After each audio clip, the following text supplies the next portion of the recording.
Nous sommes qu'à l'étape de proposition. La commission des lois a validé sa proposition par un vote en son sein. Elle ne lie en rien la plénière, je le dis. Et puis, tout se dit comme si c'était déjà passé. Il n'en est rien. La proposition ne dit pas que chaque candidat paye 200 millions. La proposition dit que la liste de 83 députés qui couvrent le territoire national, qui ont les 24 circonscriptions, dépose une caution de 200 millions. La caution, c'est ce que vous déposez pour garantir quelque chose, c'est ça. Vous payez comme vous en faites pour les loyers. Vous déposez une caution, après on vous la retourne. Si vous remplissez certaines conditions. Alors c'est la même chose ici. Toutes les listes sérieuses, tous ceux qui seront sûrs que leur liste est sérieuse, qui déposeront cette caution, feront rembourser quand ils vont remplir certaines conditions qui sont des conditions d'un certain pourcentage du suffrage minimum au plan national. Si votre liste est crédible, si vous avez au moins 10% du suffrage national, vous vous faites rembourser cette somme. Donc ça veut dire que ce n'est pas déposé à fond perdu. Ça, c'est la première observation. La deuxième observation, on dit, on compare 200 millions maintenant, alors que c'était 8 300 000. Et oui, le contexte a changé. Et comme le contexte a changé, l'ancien contexte, c'était quoi? C'était un contexte où nous étions donc dans le système des micro-partis, 272 formations politiques qui vont à la source, donc des sièges souvent, pour les législatives. Mais je dis le contexte a changé en ce sens que nous avons déjà voté la loi portant charte des partis. Et ce qui a motivé le vote de cette loi, c'est d'inciter, de motiver au regroupement des partis politiques pour mettre fin à l'émiettement de la classe politique, pour que nous en finissions avec ces partis de famille, ces partis de coquins, de copains, qu'on en finisse avec. Et ça veut dire que nous ne sommes plus dans l'ancien système, c'est un système nouveau, où ce que un seul parti faisait en payant 8 300 000, c'est 40 ou 50 partis qui sont ensemble maintenant. Et vous n'allez pas dire que ce que un seul parti payait, que 40 ou 50 partis politiques payent la même chose. Mais ce n'est pas possible. Si je fais un petit calcul, si je fais 8 300 000 fois 40, ça me fait 332 millions.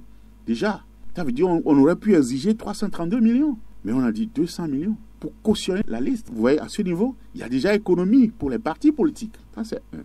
Deuxième élément d'analyse, le contexte a changé, j'ai dit, avec le vote de la charte, nous sommes désormais avec le financement public des partis politiques. Le financement public n'est plus l'ancien modèle. Avant, chaque parti avait droit à 5 millions par député élu pour lui. C'est ça le financement. Ce qui fait que pour les 83 députés, ça faisait 415 millions que l'État déboursait pour tous les partis politiques au Bénin.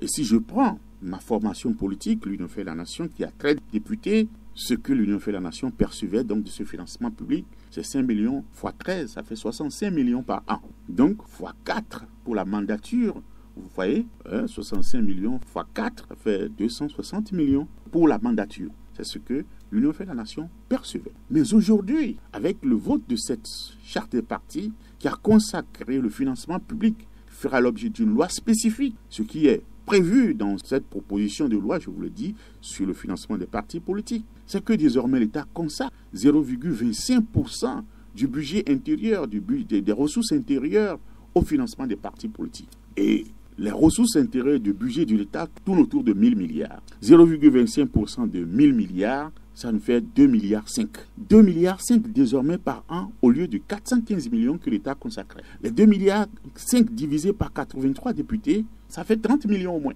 par député désormais. Donc un parti qui avait par exemple 13 députés aura désormais 390 millions par an au lieu de 65 millions qu'il percevait.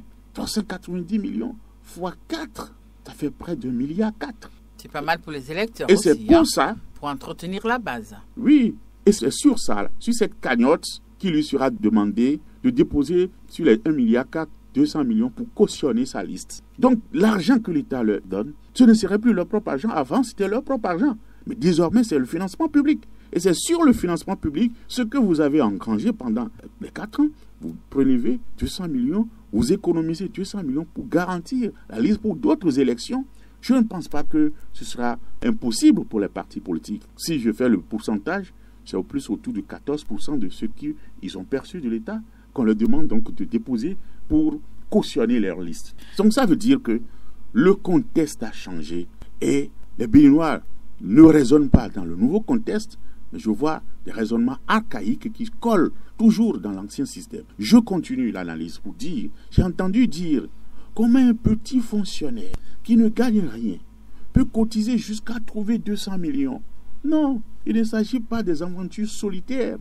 Au Bénin, personne n'est jamais allé aux élections législatives individuellement. Les candidatures individuelles ne sont pas autorisées ni par l'ancienne charte de parti, ni par la présente. On y va toujours sur la liste d'un parti politique. Et lorsque vous êtes crédible, vous militez au sein d'un parti politique, vous êtes crédible, c'est le parti qui vous positionne. Et je vous avoue, et je vous fais cette confidence que les partis politiques ne demandent pas à ceux qui positionnent de payer. C'est les partis politiques eux-mêmes qui payent. Un jeune, on m'a dit, on a exclu les jeunes. Et où est-ce qu'un jeune va trouver 200 millions? Non, il n'y a pas de parti de jeunes à part. Nous n'avons pas de parti de jeunes à part. Nous n'aurons pas de parti de jeunes à part. Nous avons des partis politiques à l'intérieur desquels il y aurait des plus jeunes, il y aurait des plus âgés. C'est comme ça que ça fonctionne. Et lorsque on aura au sein des partis politiques des jeunes méritants qui ont le talent, forcément les partis politiques vont les positionner. Et ces jeunes, lorsqu'ils seront positionnés, ce n'est pas de leur poche qu'ils débousseront, mais c'est le parti qui payera pour eux. C'est le parti qui les aidera à faire campagne. C'est comme ça que cela fonctionne.